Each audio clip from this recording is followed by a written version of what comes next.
Riverside. We are indeed powered by Riverside. We are also found on anchor.fm/4th&1. Follow us on Insta at 4th&1 Podcast. Thank you, everyone, for tuning in. This is not the 10-minute sports report, but I am your host, Captain Boring. Beside me is the man, the myth, and the legend himself, not CFP insider, Roberto. Welcome, everybody. Welcome, Roberto, back from Florida. Thank you for being here. I have a clapping one, but I don't know. Oh, here it is. That's for Robert. Thank you. So let's just jump right in. The dumbest man on the podcast, Admiral, you like that? AKA, he has them all written down here. AKA Beats by Dre. AKA a white guy's white guy. Admiral, you like that? AKA self-nicknamed. AKA carpet matches the drapes. So he's got them all just written down for us. I don't understand carpet matches the drapes there. But, I mean, I get what he's getting at, but whatever. Let's just move on. So, Florida was hot. And while you were in Florida became Tennessee's worst nightmare. Yeah, I mean, Gators got hot. Tough to beat the Gators at home. Graham Mertz finally looked like COVID Graham Mertz, right? Yes. Now, you called this. Go listen to last week's episode, everyone. Again, 4th&1 Podcast, Spotify, Apple Podcasts, wherever you get it. We're also on YouTube, anchor.fm/4th&1. Just go find us any way you can, anywhere you get your podcast. I have here, I wrote a note. Joe Milton left Michigan for a reason. He was not accurate at the crucial moments in that game, and that's what came back to bite them. Yeah, I mean, well, that game in general, from start to finish, was a Tennessee meltdown. Like, they got dismantled on offense, got dismantled on defense. Florida looked like Florida State did when they played LSU. They're both SEC teams, but I was about to say the SEC teams are kind of getting pushed around, but that's one SEC team to another. When they protected Graham Mertz, COVID Graham Mertz, who, his first ever career start, missed one pass, 5 touchdowns, something like that. He was unbelievable. Again, no fans. Now here we are transfers to Florida, and here we are. This kind of brings a whole new light into the rest of Florida for this year, because now people are like, okay. I'm taking the other route. I thought that Florida was always a bowl team. I think that they are. I think that this...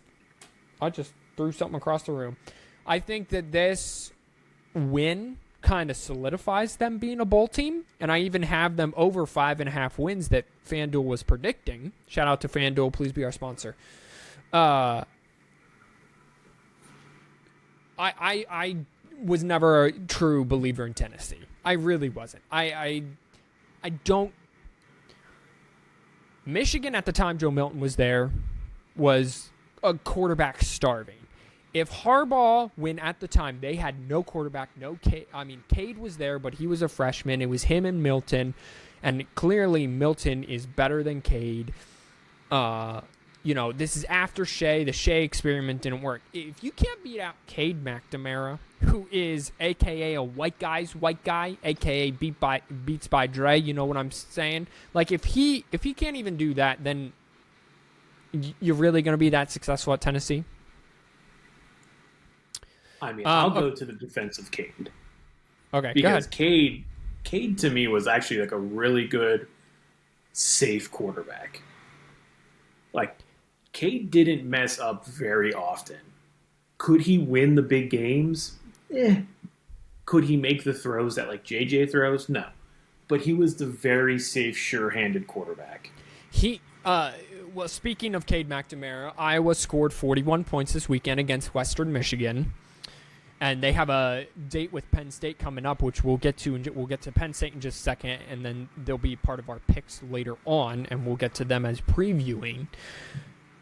Cade is, you're absolutely right. He will get the ball to where it goes, but he needs the team built around. He can't carry a team. He can direct and be air traffic controller, but he's not. He's not the master of carrying a big time program. Now, it is a remarkable step up for Iowa, and he's doing what needs to be done at Iowa, which makes them a very dangerous team. But talent-wise, Joe Milton should absolutely just dwarf Cade McNamara. All right, so speaking of Iowa's opponent this week, by the way, we have 6 ranked matchups this weekend. Everybody get excited. Everybody get on their feet. It's going to be so much fun. This will be one where I wish I had a bigger TV downstairs so that I could see, I can have multi-view both games. That would hurt my brain after a while. But, first world problems. I digress, right? All right, Penn State's offense. Penn State played Illinois. They actually got a way out of Champaign with a pretty decisive win. I think they ended up winning 31-10, maybe. Was that the final score or something like that? Yeah, they ended up pulling away towards the end of it. Okay. So their offense, however, was not particularly outstanding. Illinois' defense had good success. It was really the 5 turnovers. 30-13 was the final. And I'm pulling it up now. It was really the 5 turnovers, the 4 interceptions thrown, and the 1 fumble lost that really did Illinois in. Illinois had 354 total yards. Penn State had 383. Passing, 276 to 219. Rushing, this is where they really got them, 164, only 4 yards a carry to Illinois' 2.7. Time of possession was only 3-minute difference. Penalties, only 1 penalty called difference. So, Robert, I made a note. Penn State's offense, not as good as I thought. Is this growing period? Because then, Admiral, you like that, sent us a picture. The FPI is predicting when Michigan and Penn State play a 64% chance that Penn State takes Michigan at home. Well, Penn State's at home, that is. I mean, I think Penn State's out of the growing period because they really don't have excuses on offense. I would expect more excuses for their defense because their defense is a little not newer, but it's not, they don't have as many of the same faces. Offense, I mean, I just think this is the first time they played a defense that, I mean, West Virginia's defense it's West Virginia. There's a difference in defense between a Big 12 school and a Big 10 school. And Illinois usually has a pretty good defense, especially when you're playing at their place. But, I mean, even running the ball, I think Illinois stopped them. They were inside the 5 twice, and they couldn't run the ball in, which, I mean, kudos to Illinois' defense because that's probably the best offense they've faced in a while. Or will face all year. I mean, yeah. No one on the West defense really scares me. I expected more things from Wisconsin. Not getting that yet. Maybe as the season goes on. Again, I said growing period as in Drew Aller. This is his first season starting. I feel like these college quarterbacks, you got to give them 1 full year to start. Unless if you got like a Joey B or, the one-offs who start that 1 year and are fantastic. Drew Aller, he's what? True sophomore? Redshirt sophomore? I want to say redshirt sophomore. Okay, so redshirt sophomore, still very young, first game action because Grandpa Sean Clifford was there for 9 seasons, right? So I feel like give it time. However, from how they looked against West Virginia, yes, granted West Virginia, and Delaware, yes, I understand Delaware, I just expected it to be more fluid, and I expected them to at least move the ball to be in between the 20s, right? That's how I think, that's how I grade offenses. Can you move the ball consistently in between the 20s? Then you're a consistent offense. You can't even move the ball in between the 20s inconsistently, then you're not really a good offense. And again, 5 turnovers. I understand Illinois' got a good defense, and it was 11 a.m. kick, and it was sleepy, and I just expected more. Speaking of expecting more sleepy kicks, Florida State went up to Boston College in a very emotional game, red bandana game. Please comment down below if you want more information on what is the red bandana game. And they were walking away with this. I turned the game off because here's what Florida State did through 3 quarters. 3 points, so they were 3 points, 14 points, 14 points. That was through 3 quarters. Boston College through 3 quarters, 7 points, 3 points, 6 points. That's 16-31. Game's over.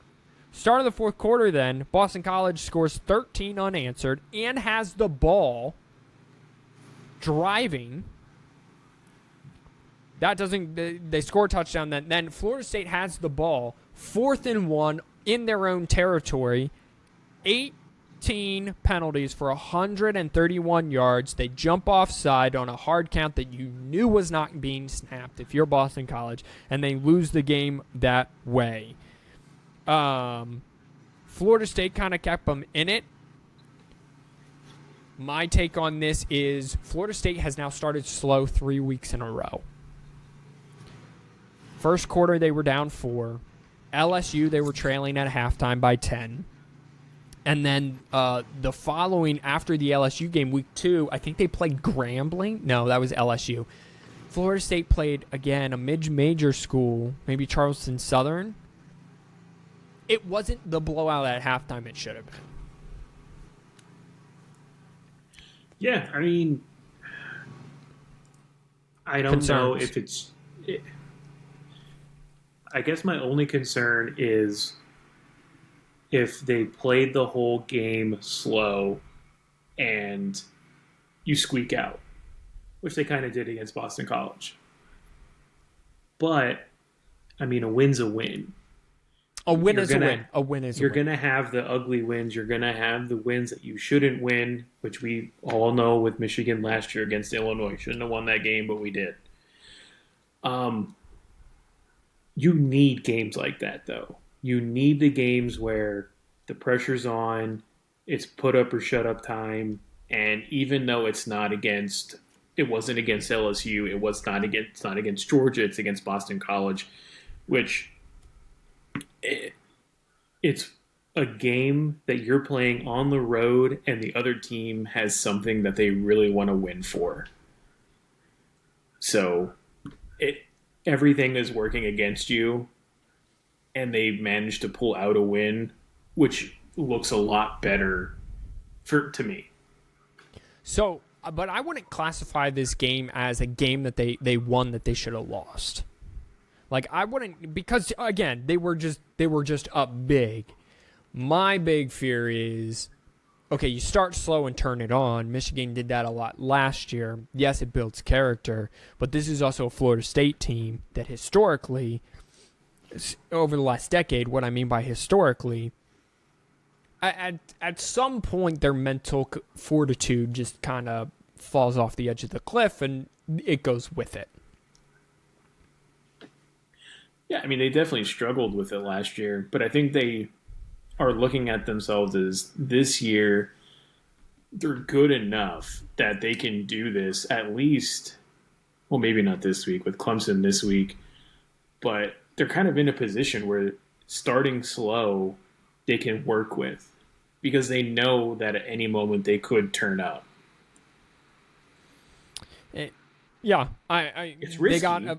They got veterans all over the field. They got their quarterback veteran. They got Jared Verse, of course. Good offense. I mean, their offensive line combined 220 some starts along the offensive line. They're a veteran team, so you would think that now would be the time for them in the adversity. Boston College coming back, playing the Wells red bandana game, that they don't flinch, and they did it. Their opponent week 1, you said loser of this game is going 8-4. Okay. You came in with a screaming hot take. Let me tell you something. LSU is going to be there at the end. LSU going to make the SEC title game. LSU going to have a great chance to beat Georgia. This is a new attitude. I think Brian Kelly's message at the end saying we got whipped. Like they were not ready for FSU week 1. He will give everyone that. But now he feels like there's a new attitude. I understand it's Mississippi State installing a new offense. But since their loss, they've put up 41 points against an SEC defense. And they've put up 66 points against a lower level school. But still, 66 points is a lot.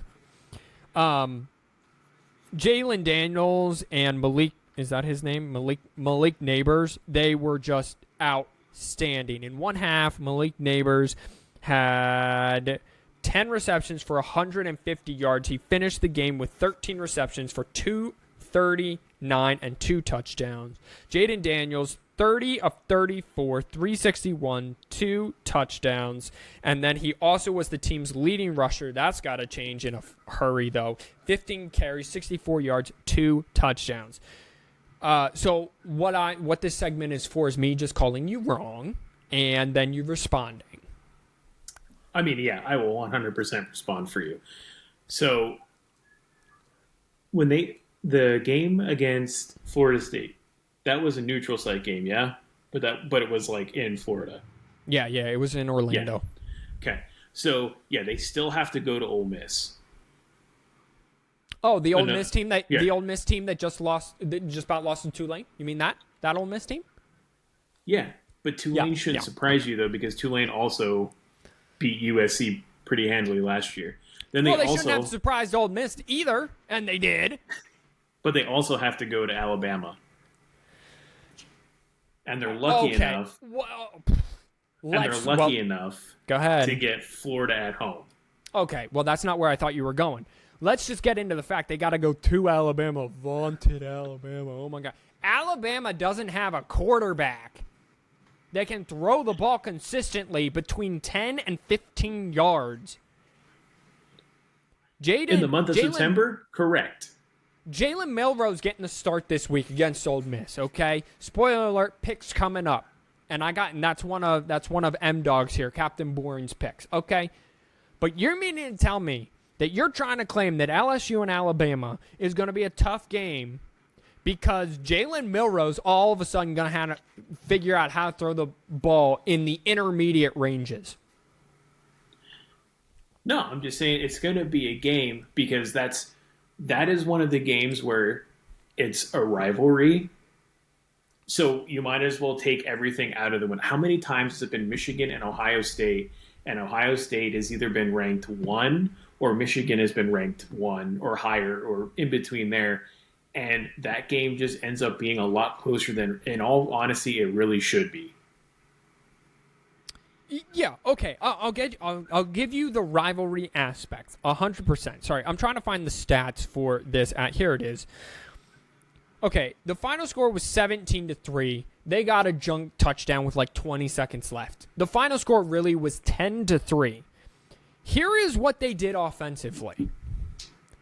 And if this is not pulling the ripcord to eject you out of the Alabama plane and train, then I don't know what is. Ty Simpson, their true freshman 5-star, 5 of 9, 73 yards, 8.1 yards completions, no touchdowns, no interceptions. Tyler Buckner, the sophomore transfer for Notre Dame, who supposedly knows this Tommy Rees offense from last year, 5 of 14, 34 yards, 2.4 yards a carry, no touchdowns, no interceptions. Here's my big thing. This offensive line I watched some of that game until the weather started, and then I kicked it over to another channel. The offensive line that is bigger, taller-wise by 2 inches, and poundage heavier on average than the average NFL offensive line on USF ran the ball for 42 times for 203, 4.8 yards a carry, and scored 10 points. Come on. It was a great game by USF. Stop it. When it came down to brass tacks, who got the win? Of course, Alabama got the win. You can play ugly games. For all we know, Milrose could come out and he could play like Shadur Sanders, or he could play like Michael Penix. Stop. Neither one of those things are happening, and you know it. But it's the aspect on it could, because I can't even remember Alabama's coach. He's been there forever now. What's his name? Saban. Yeah. Oh, wow.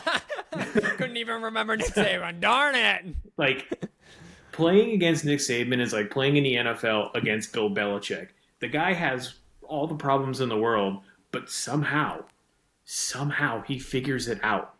Yeah, somehow he's figured out how to start 0-2 this year. Yeah, that Bill Belichick? Yeah. That guy? Yeah. Who's got that figured out? Listen, when he had Tom Brady, though. Oh, yeah, sure. So Jalen Milrose's Tom Brady, huh? No, he's more like a knockoff Mac Jones, but...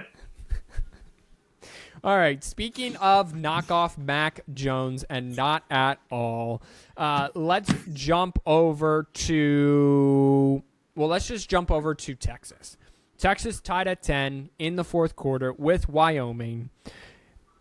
Everyone thought that this was going to be a Texas blowout. Everyone thought this was going to be a Texas blowout. Listen, we both recognize there is a Alabama hangover both the week before and the week after.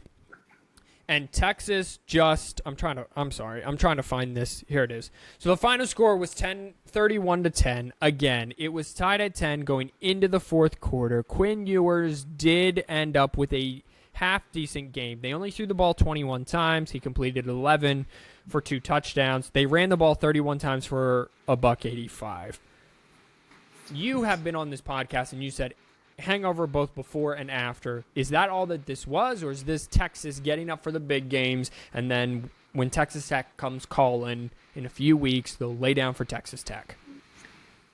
I think it's a combination of both things, because there is that hangover. You look at Texas A&M, it happens to them every time they play them. But it's also the most Texas thing to do. Like, we've watched Texas for the past, how many years, and you have Texas who, they'll go and they will put a beat down on Oklahoma. They'll put a beat down on some team that's ranked, and then they get thrown in to play Kansas. And it's a field goal game or Kansas wins. And it's like, just when you think Texas is back, they really aren't, because they play the good teams tough, but they play the teams that they should be like they're on their level. All right, so I'm gonna make you make a prediction this year. We're back.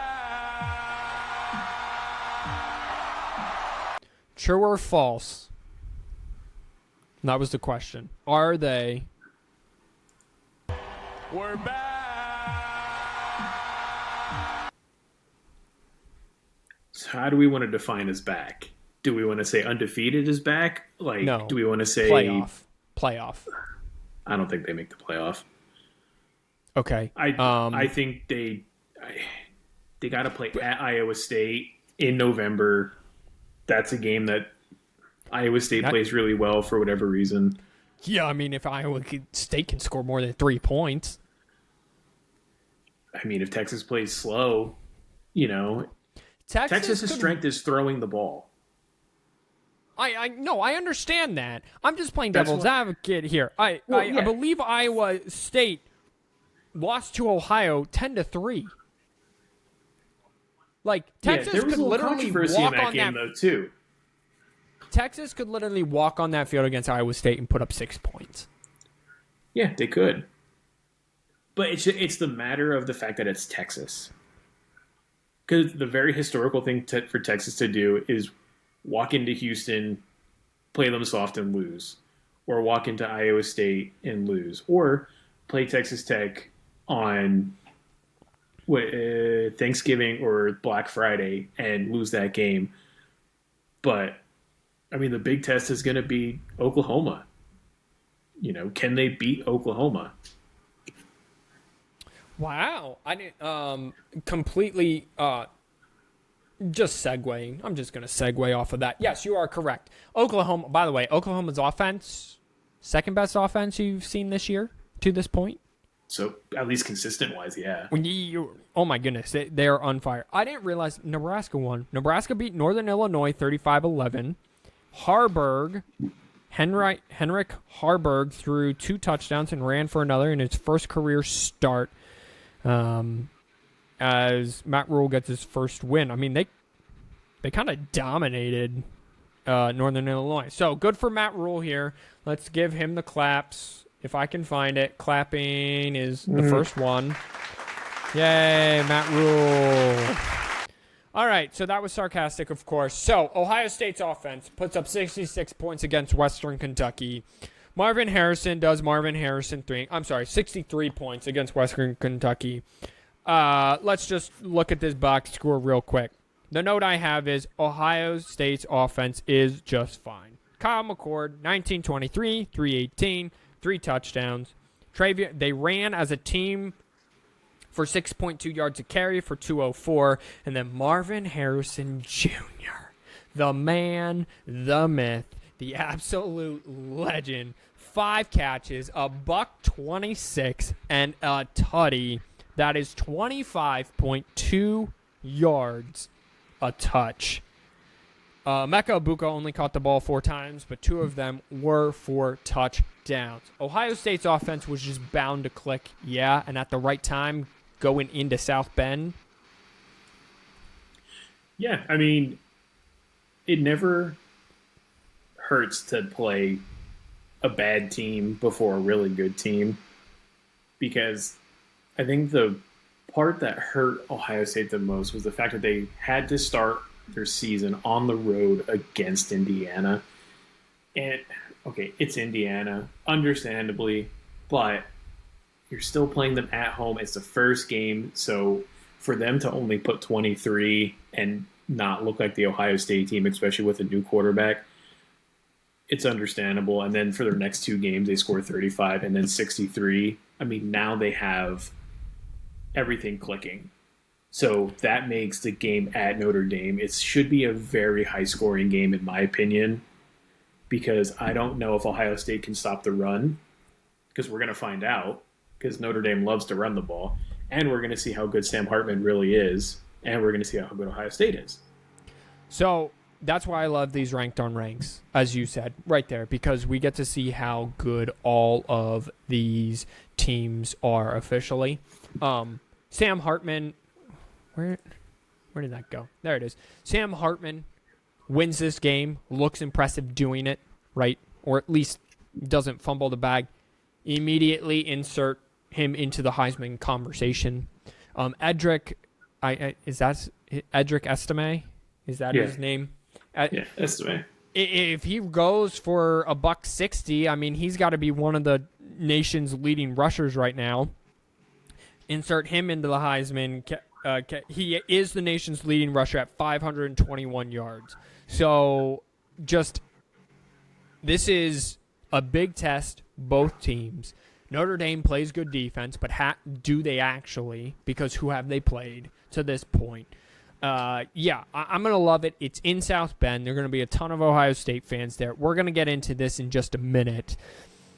What I want to get to is I want to go a little bit north there of the Horseshoe and talk about what happened Saturday night in the Big House against Bowling Green. Michigan unveiled their new scoreboards were already unveiled, but really they put them on display, and they put their new LED lights, which they were able to do light shows after the touchdowns. They didn't score as many touchdowns as I thought that they were to be able to do it all up super big, but the big story of this game is in his last last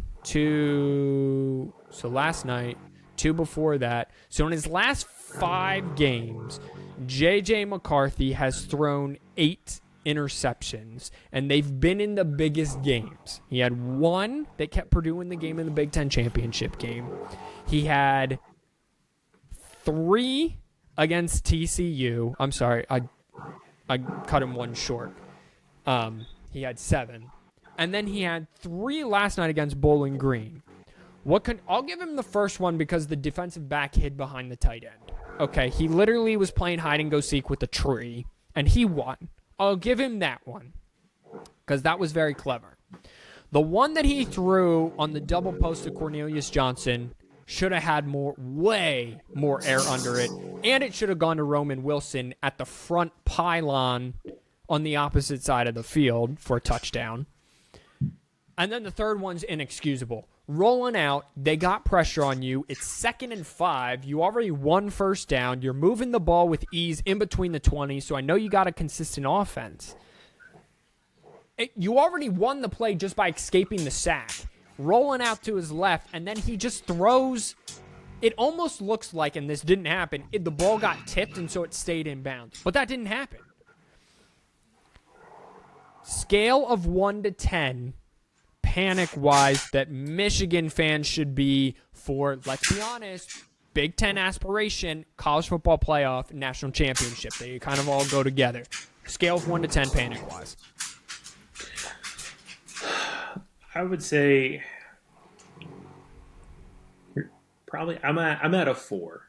And the reason I'm at a 4 is because you never want to see your quarterback make the mistakes that he's making, because the mistakes he's making, it's not, other than the one, it's not the defense making great plays.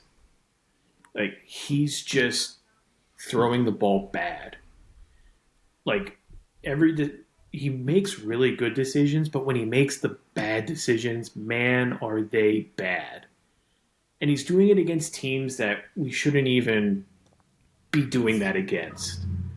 Like, so I'm not overly concerned, because it's not like he was doing it at the end of the year where we shouldn't be making mistakes at all.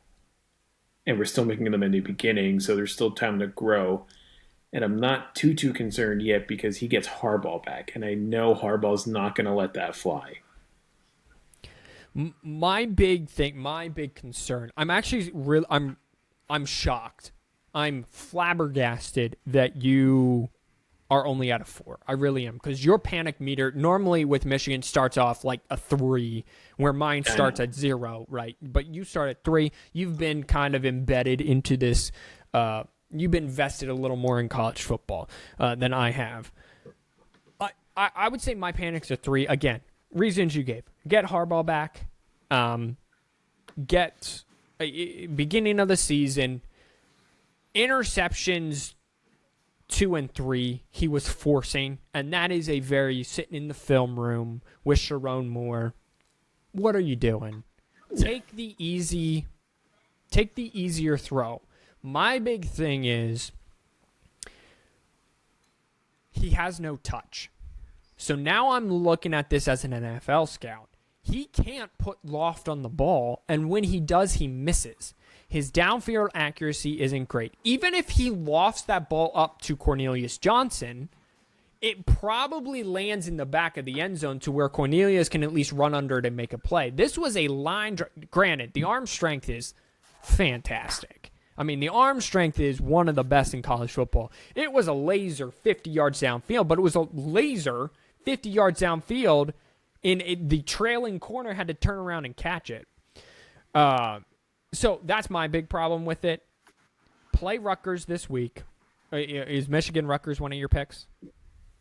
No. Okay, so let's just talk about this real quick. Great test. Rutgers 3-0. Their defense is, and this is Iowa, basically. Can't turn the ball over. Got to play good run defense. And you got to be able to move the ball consistently in between the 20s. And if your run game isn't working, which I know Harbaugh's going to want to get back to a little bit with how special Corm's been early on in the season in the little doses we've seen of him, then you got to be able to throw short passes. If JJ throws two or more interceptions, this is the panic for me goes from a 3 to a 9, because they're not winning the Big Ten with this. If he controls the game, they win the line of scrimmage, they don't turn the ball over. They had a muff kickoff on Saturday night. If they calm down and play their game, I'm good. But this is a good test against a solid Rutgers squad. And because of that, I'm thinking Michigan gets got this weekend. And Rutgers not only covers, this is not one of my official picks, Rutgers not only covers, but they win the game.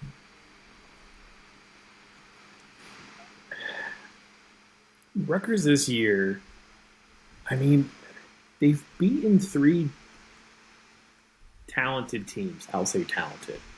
Virginia Tech, Temple. Okay, 2 talented teams. Virginia Tech, Temple, and then they also beat Northwestern. But, I mean, it's not like they're just demolished. I mean, okay, 36 and 35 they scored on Temple and Virginia Tech, and they've been doing it through the run game. Michigan, historically, is a very good rush defense.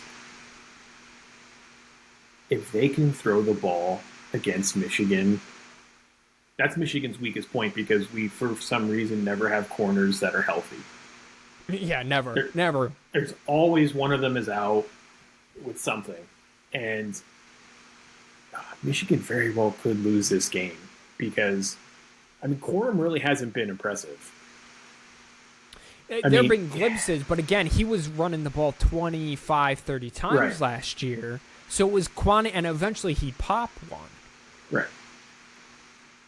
You know who really hasn't been impressive is Donovan Edwards. Yeah. The big talk was the 2 of them on how good it was going to be. They were, what they call themselves, lightning and lightning or something like that. And it's like, that's all fine and dandy to talk, but Edwards might as well have just stayed home because he's borderline not even there. Go ahead. And JJ just needs to take care of the ball. If JJ can't take care of the ball and Corum can't run and our defense can't stop the run, if we just play how we did against Bowling Green, there's a very high possibility we do lose this game. Donovan Edwards did have 9 carries for 50 yards, 5.6 yards a carry. It was probably his best outing. Michigan's offensive line has got to kind of assert their dominance. They've been very good in pass protection, especially off of play action. That's where JJ's at his best, in play action. It was funny. I said after the second interception, I said, they need to get back to the play action. And that drive, it was play action, boom, boom, boom, right down the field, and they scored a touchdown. So their defense, again, as you said, their corners are very susceptible to the deep shot, and they'll just give up 1 or 2, and you're hoping it doesn't come at advantageous times, but it always does. You know whose corners aren't susceptible to the deep shot? Well, at least in the second half of football games, that would be Georgia's corner. Georgia was tested. Okay, let's all get that out of the way. Georgia was tested by South Carolina, trailing at halftime 14-3, maybe, and then they just absolutely turned it on. I'm trying to find it. ESPN never makes anything simple. Okay, they played before them. Here they are. They ended up winning 24-14, and they just came out and dominated the second half, played bully ball. Spencer Rattler was awesome in the first half, and then he was running for his life in the second half. So it should not be. He was also South Carolina's leading rusher, so Georgia's rush defense. Carson Beck, 27-35, 269, no touchdowns, no interceptions. They ran the ball 44 times for 190, and they just slowly weared on South Carolina. So let me ask you this. First time we've seen Georgia play a real team, quote unquote. Sorry, all the other teams they've played. Confidence level that they are winning the SEC championship game, making the playoff, and playing for national, that's all kind of lumped in together. On a scale of 1 to 10, your confidence with the Bulldogs and UGA out of Georgia. I mean, my confidence is still a 10. Okay. Because they started off slow, which every team last weekend started slow. The difference is when they came out in that second half, that Georgia defense was ridiculous. Like, the pressure that they were getting, like Spencer Rattler couldn't even barely hold on to the ball without getting hit. It was quite something, wasn't it? Like, it was, and Kirby didn't even yell. He just said a sports psychologist that he brought in caught him, and he was going to go in there. He was going to rip him a new one. And I said, oh, Georgia must have just got torn a new butthole at halftime. And the sports guy, and it came out, and there's a video of it. He said, "Don't go in and they know what they're doing. All you got to do is just take it one play at a time. Go in there, be motivational, say, guys, we need to play better, but don't be like, what are you bleeping, bleep, bleep. You know, they know already." And what did he do? He said, it's one play at a time. We're going to win the kickoff, then we're going to win first down. And then if that doesn't result in first down, we're going to win second down. And then if that doesn't result in the first down, we're going to win, you know, and that was kind of the motto of the speech. So, sports psychologists, bank one for them. All right. Who I think is going to need a big-time sports psychologist this weekend. But let's get into what ended up being a great game, even though it was... Okay, this is what I'm going to call Colorado. I'm going to call Colorado white trash. Because they're really fun to observe from afar, but you just know something bad's coming. The cops are showing up and shutting that party down, but they're fun to watch from the lot behind them, right? Like they're fun. Double overtime victory, 43-35. Colorado State had them on the ropes with a 4th and 2 in Colorado's territory. Decided to punt, back them up to the 2-yard line. No, I did not stay up until 3 in the morning and watch the game. So Colorado's 3-0, and they go to Eugene this weekend. Let's just mix it all in. First of all, Travis Hunter took let's call it what it is, cheap shot, but everyone acting like it's the end of the world. So let's get comments on that first and then go from there. I don't know why everyone is acting like this doesn't happen. Like, this is is it a cheap shot? Absolutely. But it's not the first time that someone has been hit after the play. And we have to get off of this that Travis Hunter is this Heisman phenomenon. Because he's not. Like, you know, yeah, he plays both sides of the balls. No receiving touchdowns, no rushing touchdowns, no offensive touchdowns. How can you be a Heisman candidate or even talked about in the Heisman and you're not even scoring? On defense, he has, 2 interceptions, 3 interceptions, which still, great. You know, doesn't he have just the one? I'll look it up. Whether he has 1, 2, or 3, I mean, it's still, you know, that's great. You know, he's a corner. He should. But that's not Heisman material. Like, that's not, just because you're playing both ways, you play for Colorado and you play for Deion, doesn't make you this, like, great Heisman frontrunner. And him and Shadur are the 2 biggest ones that talk a lot of trash. But that's their game. And that, you know, that's how they play their game, and there's nothing wrong with that. But when someone hits you because you're talking that trash, you can't start crying foul. I mean, Shadur was trying to poke a guy in the eye. It is what it is. Like, that's the kind of football that they're invested in. It's just the crying foul. There's no reason for it. You're wrong. You're not wrong.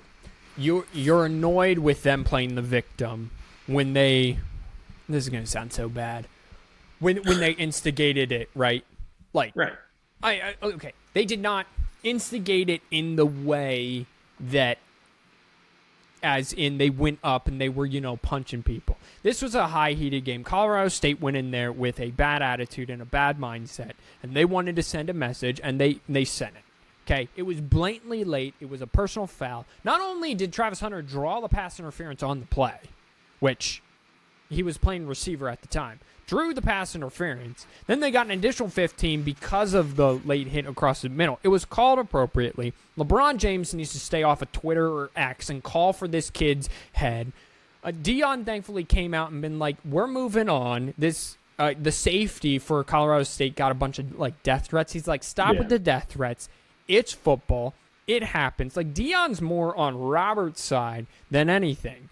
But Deion knows when you make as much noise as they're making, you are then, again, don't like the word, not very articulate, going to use it, instigating these attacks. And again, those are 2 very strong words that do not describe this situation or the Colorado. But you are provoking a response from the other team, right?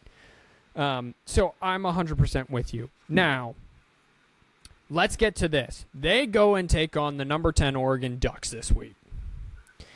And boy, do they take them. It is in Eugene. It is a 21. I'm trying to find it. Here it is. It is a 21-point spread right now. Oregon's offense is probably the third best offense I've seen this year, behind Washington, Michael Penix for Heisman, and Oklahoma. FPI gives Oregon 93.9% chance to win. Colorado's defense is just on this side of the tracks of absolute garbage. Everything is screaming that this is a 24-point easy walk away, or as long as Oregon shows up in the right mindset, which I think that they will because it's Colorado and Dion and they're provoking a response by being so loud. Come on. What do you think? You closer than 21 or not? This actually was one of my picks. And okay, then don't give me one of these then don't give me that answer, but comment on the game itself. I mean, I think it's one of those games where we're going to find out who Colorado is. There it is. Okay, I like this. We're going to find out if, is Shedeur really a Heisman runner?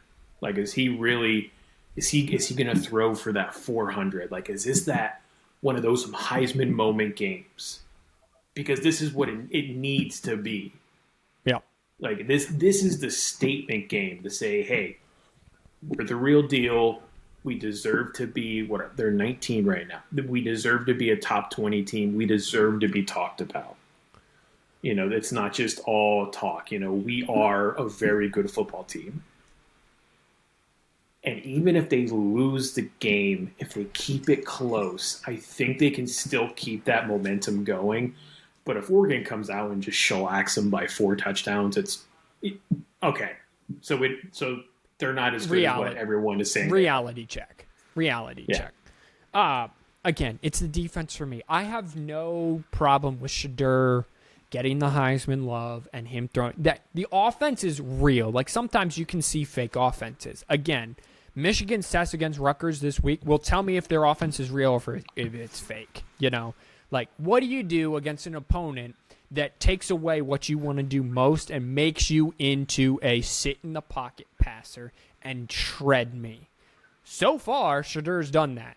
But when he's trailing by 7, 14, 21, and Oregon is just going up and down, can he keep pace consistently? TCU, bad defense. Nebraska, no offense. Colorado State, bad offense and bad defense at times. This is the first offense I think that's going to run with them too.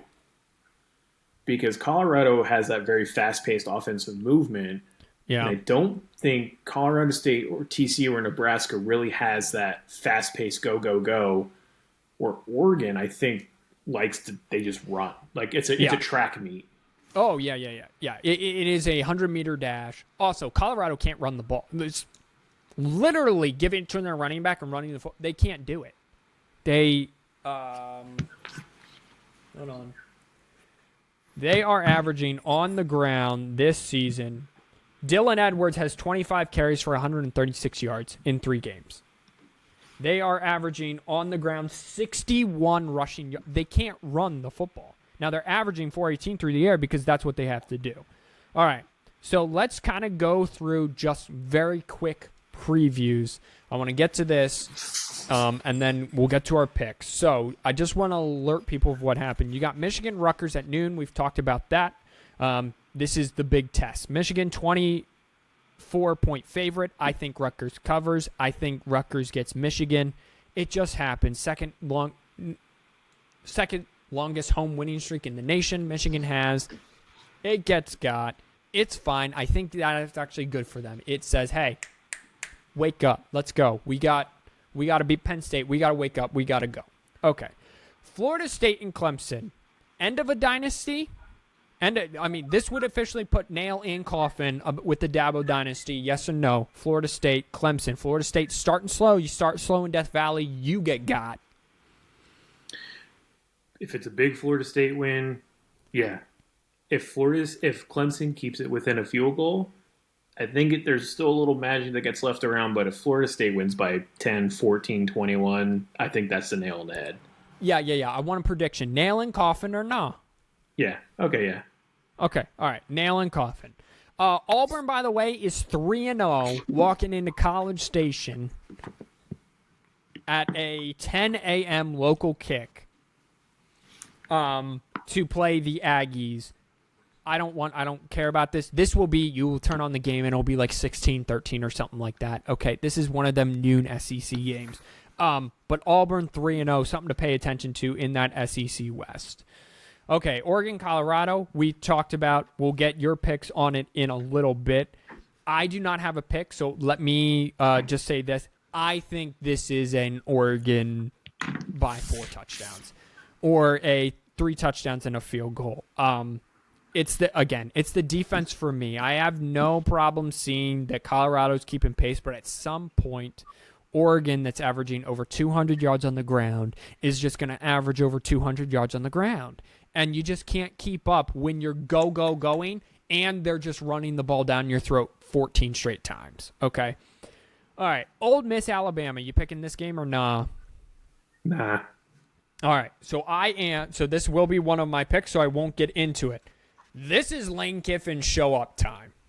Lane Kiffin messed around end of last season, lost 4 out of 5, including one where it was an 8-point game in the fourth quarter to Bama at home because he was flirting with Auburn, flirting with his mistress over there in Alabama, and then he decided to stay home and stay married to his wife at Ole Miss. Okay, not actually. I'm talking schools, not actual women here for all those wondering.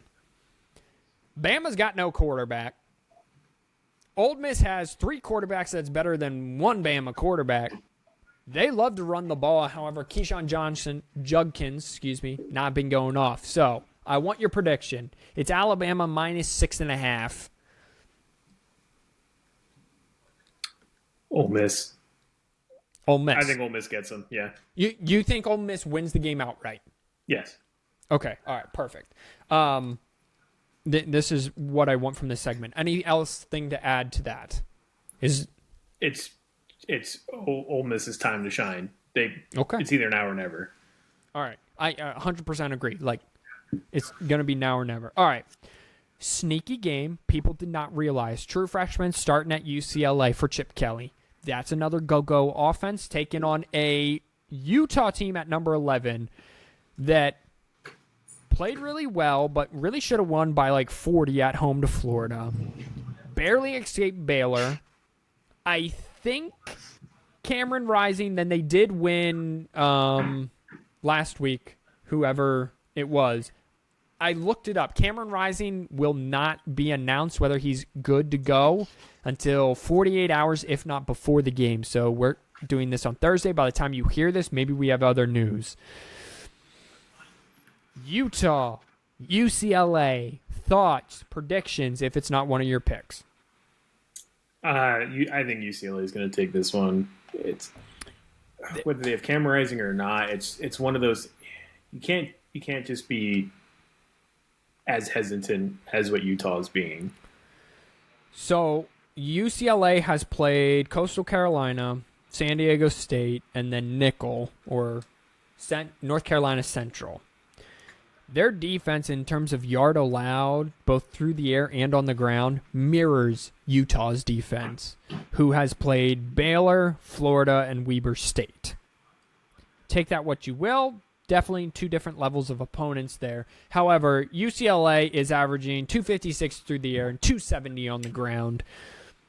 I want to take UCLA so bad, but Utah just sticks it in the b-hole when you pick against him too many times for me to do that. So I'm staying clear. I am going to join the game. That's 3:30 on Fox. again, 6 ranked matchups. We will take you through them all, little picks, and then we will get to our picks this week. A ranked matchup that absolutely no one is paying attention to is number 14 Oregon State going on the road to the Palouse to number 21 Washington State, 7 o'clock on Fox. Oregon State is a 3-point favorite. Washington State got done beaten up on Wisconsin a few weeks ago. Thoughts on this game? Give me Washington State. Give me the Cougars. 7-point win. Yeah. On the Palouse, I love it. The headline is it the Pac-2? It is the Pac-2 championship game when number 14 Oregon State visits number 21 Washington State. Absolutely love that. I love the fact that they are the last two and they are playing. And honestly, I hope that they got voting rights. If you don't know, they got voting rights back to the Pac-12. I love it. I hope that they're able to keep some semblance of it alive. And I hope down the road they're winning natties all the time and just giving the bird to these conferences that just took what was theirs and just ran away with it. And the cops stood by and did nothing. All right, last two here. Again, I will not make a prediction because it's in my pick section later. Number 6, Ohio State, going to number 9, Notre Dame in South Bend. We both commented a little bit, so maybe we won't spend too much time. This is a find out. This is a F around and find out game.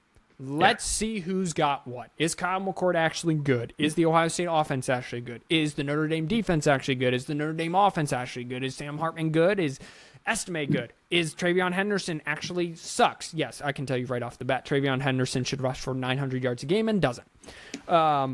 So, Notre Dame, Ohio State, what you got? Notre Dame by 14. Are you being serious or you just... No, I think Notre Dame is a more complete team than Ohio State, and I don't think Ohio State's going to be able to stop the run. Okay, that kind of surprises me a little bit. And I'll get into just a tad bit more, and whether I echo those sentiments or not. By 14 very surprises me. All right, last ranked game of the night. By the way, at 10:30 on Fox, it's USC and Arizona State. Yes or no? You staying up for that? That's a hard no. And that's a hard pass. California, Washington. That would also be 10:30 ESPN. How about that? That pique your fancy? Tickle your... Actually, no. It's the game after that. Oh, the Kent State, Fresno State, 10:30? No, the one after that. Oh, you're talking the one right before the clock strikes midnight in Honolulu, Hawaii, between New Mexico State and Hawaii. The 1-3 Rainbow Warriors. If this was the early 2000s, there would be some very poor taste joke there about rainbows. 3-point favorites against New Mexico State. So you staying up for that one then? I might just have to try. You might just have to you're not even going to make it to the kickoff of that game. Shut up. All right, so last game, 24 Iowa, walking into a whiteout situation. They will not be intimidated. They got Eric All and Cade McNamara. They've been there before. Going to Penn State, they are a 15-point favorite. Again, another one of my picks we will get to. Hang in there, everybody. We'll get to in just a minute all the picks of the weekend. That number seems pretty high to me in an offense that I have questions mark about facing a defense that I don't have question mark. And then on the other side, Penn State defense and Iowa offense... This just seems like a muckabout game. Like, it should be raining, and there should be mud because it's Penn State, and every time the ball lands, it's 6 in the ground, and nothing really happens offensively. Yeah. Both teams' defenses are good. Both teams' offenses are question marks. It's like your very prototypical Iowa Penn State scenario. Dude, I Like, love it so much. This is I Big love Ten it. football. Like, Yeah, dude, it's Big Ten football. Exactly how you just said that in the tone. That's what this is. This is Big Ten football. Let's go. All right. So, is this in your picks as well? yeah. Iowa, Penn State. Okay, Iowa, Penn State. So we won't get into that. Here we go. Ladies and gentlemen, let me mark this so I can clip it and add it to the scroll. Let's see if I got anything here. There we go.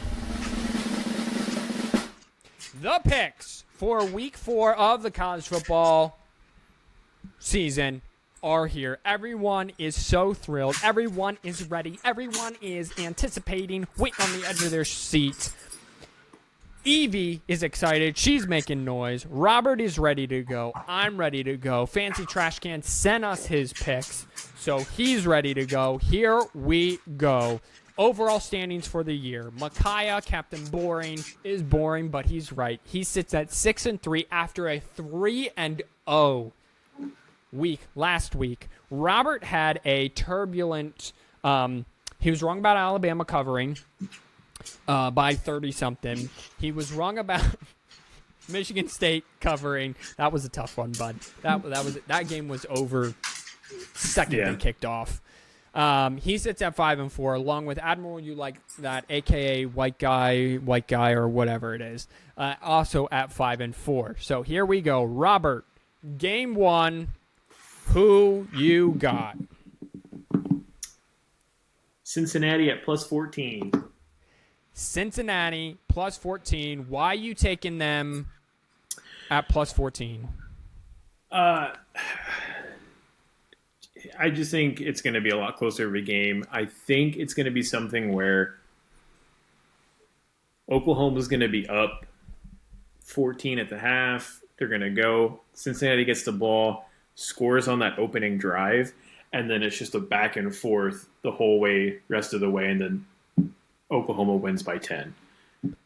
I 100% don't agree with that at all, but I know. that's what we do here. I know.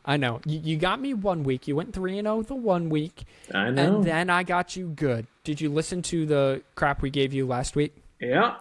Yeah, you did. So your rebound, you're coming, and I know as soon as you go 3-0, I'm gonna hear it. You just better hope I don't go 3-0 either. All right, let's get to Admiral. You like that? Because we'll save the best for last. Ding. All right, Admiral. You like that? He's liked what he's seen from Florida State. I'm putting words in his mouth because he doesn't go in depth at all. He just sees a number in a game and he just picks it. But he likes the fact that Florida State is rocking and rolling. He likes the fact that they got their close game out of the way against BC, and he just thinks that the 2.5 they're getting in Death Valley on the road is just way too little. He is taking Florida State minus the 2.5, and he's over 500, so that could make you money, ladies and gentlemen. You got a problem with that, Robert? No. No, because that wasn't. Out of the 5 picks that I had, that was one of them. So okay, all right, excellent. So when he does make a bad pick, it's only fair because he is not part of the podcast that we roast him. Okay, so when he makes a questionable pick here, all right. For me, first and foremost, let's just kick it off. Again, I'm the hottest better in all the land right now. Outside of the 3 picks I had everyone pick last week, I made 4 other picks. They all hit. I'm ridiculously hot. That means I'm going 0-3, so do everything I do not say. 14.5 points is way too much for Iowa to be getting, okay? Or I'm sorry, it's way too little for, I don't know how you want to work this. Iowa State is going to cover the 14.5 points. This is a muckabout game in Happy Valley. This is a 10-21 game. This is a 17-13 game. This is a 24-21 game. I don't know if Iowa wins. I don't know if Cade McNamara is good enough to win because I don't know if Iowa's running game. But I know Iowa's going to not have penalties. I know Iowa's going to play defense. And I know Iowa's going to punt the football and kick field goals at an extremely high level. So the 14.5 that they're giving me, give them all. Give them all. When I saw that 14.5, immediately got it. Could be a mistake. Again, 3-0 last week, 0-3. Robert, back to you. You still want me to elaborate on that, or do you want my pick? Like, new pick? Because, no. Because you're right. Okay, all right. Well, then go ahead. Colorado plus 21. Okay. All righty. So elaborate on that. Go ahead. I still think Colorado's going to lose, but I think they might only lose by 14 or 17. Might only even be 20. But I still think they lose. Colorado's offense, I think, is going to keep them in it, kind of. Like, not competitively, but at least they might make it to where you still kind of keep the game on, like, just to check every now and then. But I still think Oregon wins, but Colorado covers. Okay. All right. So Oregon wins. Colorado covers. Admiral, you like that. He is going just up the street from Ann Arbor to East Lansing, Michigan, where the 3-0 Terrapins take on the 2-1 Michigan State. And after what Michael Penix just did to Michigan State last week is Michael Penix for Heisman right now. We didn't talk about him because there was nothing to talk about. He dismantled them. He likes it. Talia Tagovailoa, to his younger brother, spinning that bean. He's thrown for almost 1,000 yards, 5 touchdowns, 2 interceptions. Not quite the rate that Michael Penix was, but they're getting 7.5, and he thinks that that's not enough. He thinks that Michigan State, with the Mel Tucker impending firing, we didn't even talk about that. Go listen to the 10-Minute Sports Report for that. For more information on that. That Michigan State is just about to fall apart. That Michigan State is going to just fall off the edge of the cliff. And so he likes Maryland minus the 7.5. Okay, Robert, feel free to just jump right in if you disagree, or would you go back to the well, Michigan State well? Are you testing those waters again? Oh yeah, I would take Michigan State over Maryland. Interesting. They've just never played defense. They've never played defense under Mel Tucker. I just don't understand, but that's fine. That's fine. The game of the weekend where College Game Day is being. That's where I'm going for pick number dos for me. Listen, this is an F around and find out game for both squads. We've covered that, but here's my deal. I've liked what I've seen out of Notre Dame better than what I've seen out of Ohio State. And at some point, you go with your gut. Notre Dame, it was 3.5. It's now 3. I'm still taking it. I think Notre Dame wins the game outright. I think it's not a 14-point game, as Robert said, but I think it is a close game. But I do think it's an Irish dub at home. Sam Hartman, he's 95 years old, playing quarterback in college. They have the nation's leading rusher. I don't know what I'm getting from Ohio State's defense. And Ryan Day in big games is not exactly amazing. Is that fair to say? Oh, 100%. We're going to see what Ohio State is, which I don't think is really that much. Yeah. Well, again, we about to find out. And I'm looking forward to it. I don't know. I don't have enough TVs in my house to watch all these games all at once, and I hate it. I love these weekends, but I hate these weekends. I'm supposed to be able to watch 3:30 ranked matchups all at one time. It's just not doable. I need bigger stuff. # first world problems. I'm just kidding. I'm very grateful for everything I have in my life. Okay, Robert, pick numero 3. Now, I like to do... always for my third pick, I always want to do like an over-under. So okay. The USC-Arizona State game, under 62. Okay. Why? USC is going to run away with it, and it's going to be like 56-10. No, that's over. Like 56-7. Maybe lower than that. Because I'm still over. But it'll be lower than 62. Okay, all right. Math isn't my strong suit. Okay, 53-0. Or 53-0, 56-0. Okay, there we go. 51-10. Perfect.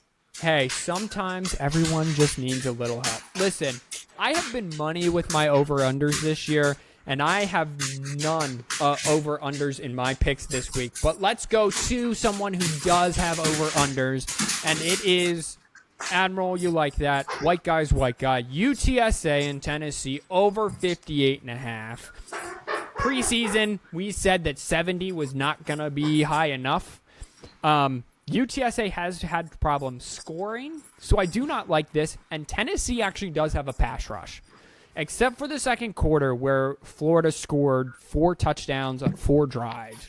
Tennessee shut them down first quarter, third quarter, and fourth quarter. It was just that one quarter, and they had a pass rush. I think UTSA doesn't score as much as I thought that they would. I don't know why. I think Tennessee's score is, again, this is Admiral, you like that? He thinks Tennessee is going to score 35, and then he thinks UTSA is going to score like 24. That would be 59 for those of you that can do math, not Robert. Not me. Hey, you're here, right? You're still here. But anyway, he thinks UTSA is going to score. My guess is that he does actually end up hitting this over, but it's because Tennessee scores 56 and then UTSA scores 7 or something like that. But we shall see. And the final game from Captain Boring himself takes you to Tuscaloosa, Alabama, where one team has a quarterback, 3 of them actually, and the other team has maybe one. We're not sure. An offensive line that's not getting home. Lane Kiffin will dial up plays. I believe in the Alabama defense. I do not believe in their offense. I do not believe in the Ole Miss defense, but I do believe in their offense. So I'm going with the offense that I know. It's a 7-point game, and I don't know why. I'm taking Ole Miss plus the 7 because Jalen Milroe can't throw the ball farther than 10 yards, in between 10 and 20 yards consistently, and that's what really makes college offenses go. Give me Jackson Dart, Quinshon Judkins, Lane Kiffin on the road. It's now or never. I don't know if they win just because Nick Saban always finds a way to beat his assistants, except for 3 of them. Give me Ole Miss plus all the 7 and the running Rebels. It's a good pick. I like that pick. Thank you. Thank you very much. All right, let's get out of here, everybody. Thank you, everyone, for tuning in. Enjoy your college football Saturday. Wash your hands, you filthy animals. For not CFP Insider Roberto, I am Captain Boring. God bless you all, and peace out.